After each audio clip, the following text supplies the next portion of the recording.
Bike touring was a really great way for us to not only reconnect with ourselves, with each other as partners, but also our environment. And I guess just embracing the uncertainty on this journey, on this road, really allowed us to have these amazing connections with people that just kind of came up spontaneously.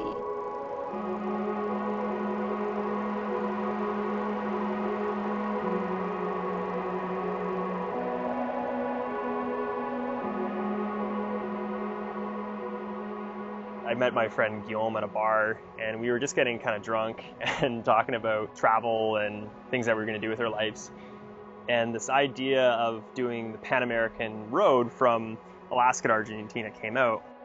And neither of us had really cycled more than 30 kilometers in our lives. So the idea of riding, 60 kilometers to 140 kilometers a day for months on end was pretty wild.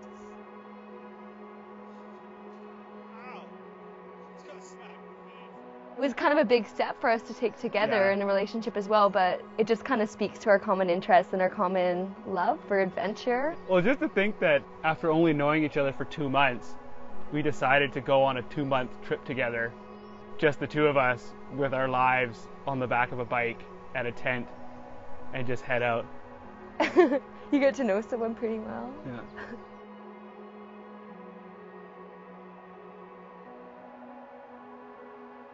I just made this decision that I'm going to go out on the road and do what I love. I had traveled by bike before, and I knew that this is a very intense, raw experience.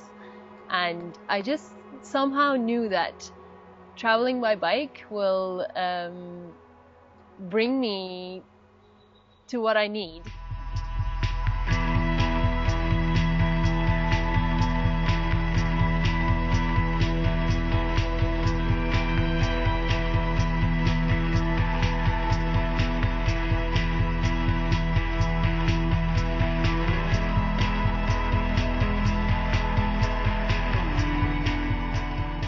So bike touring isn't like really any other type of traveling in the sense that you really do need to be aware of all of your surroundings, everything around you, what's going on inside your body, what's going on with your partner. It's like you are always really activated and always aware. So it's not really one of those kick up your feet and relax kind of holidays. Days would sort of change between sunny one day and then it would be cold the next day, and then some days there'd be a rainstorm.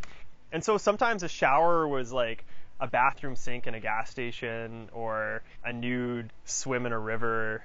And the next day we would use our panniers as a drying rack. And so we'd have like flags of underwear and socks and things like hanging off the back of the bike as we were along. Basically riding dawn to dusk. That was the day's activities. All I wanted to do was to ride. So I got as much riding in as possible, and whatever else happening along the way was welcome.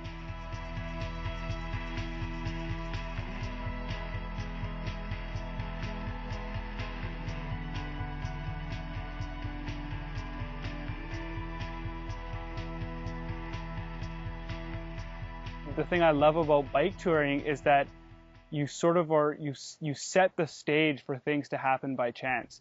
So you do know kind of your destination, you do know where you're trying to get from in terms of point A and point B, but the uncertainty comes with not really knowing what's going to happen along the way. So that really does dictate the way that your journey winds and what happens to you. And when you're on a bike, in a sense, you're more exposed, which makes you more vulnerable, but at the same time, more welcomed. People see that exposure. People see that you are what you are. There's no questions. And so you'd be wobbling down the road on your 100-pound bicycle, and you meet some plantation worker who invites you to camp in his backyard. And you really get a slice of life that you don't see as a backpacker or in a car. You get invited into people's lives in a way that's, I think, is pretty exceptional and part of bike touring. I've always wanted to stay at a commune. So funny. We just got invited to stay at a commune by the car parked at a red light at the top of the redwood forest. He started chatting to us and said, "Hey, why don't you stay at our commune in Eureka? 2 days away. What do you think?"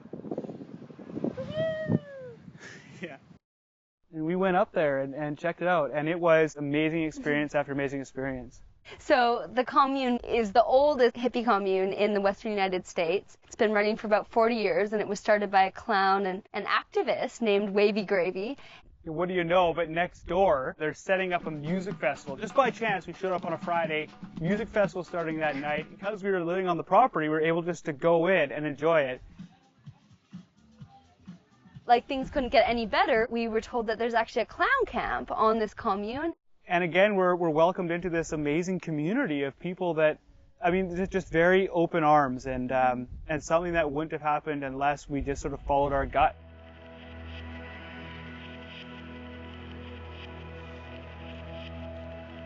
So there was a time, there was only about an hour of daylight left in the day. I really wasn't sure where we're going to make it, how many hours into the night we have to ride, but it was clearly starting to get darker and darker. And I don't even remember seeing the truck pass us by, but at the top of the hill, a truck had stopped.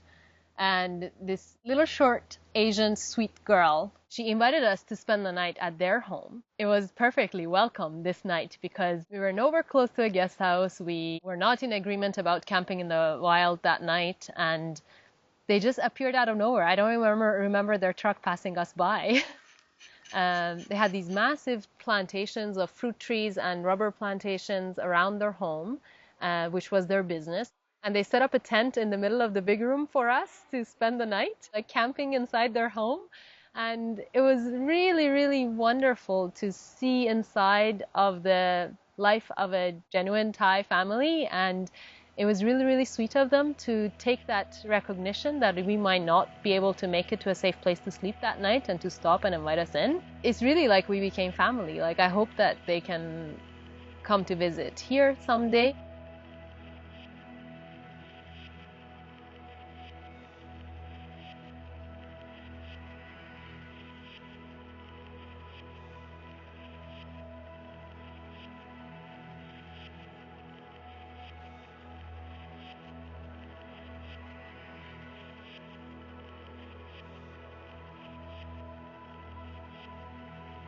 The most meaningful experiences for me while biking has come when the wind is so strong that I'm yelling at it and biking in the face of it, and I don't know why it's happening, and I don't know why I keep going, like why I'm not just turning around. But then the reward of coming through it is like a rebirth. It provides you that ground to grow because you work as a system with nature. With the way that you're pedaling with the hills of it, you really feel it and experience it. And it's more raw. And that's why it's more real.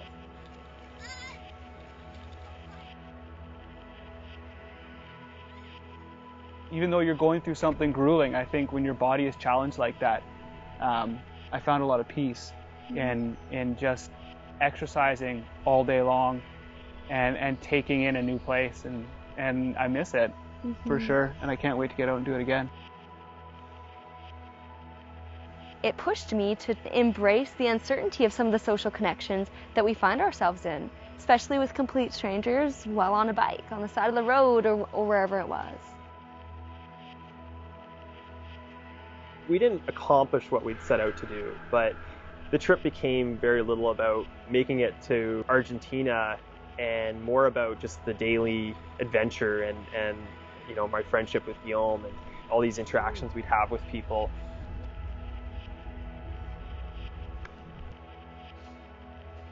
Now the dream is to experience that same vulnerability and rawness going through the daily routines of life, and what becomes possible of that, I wonder.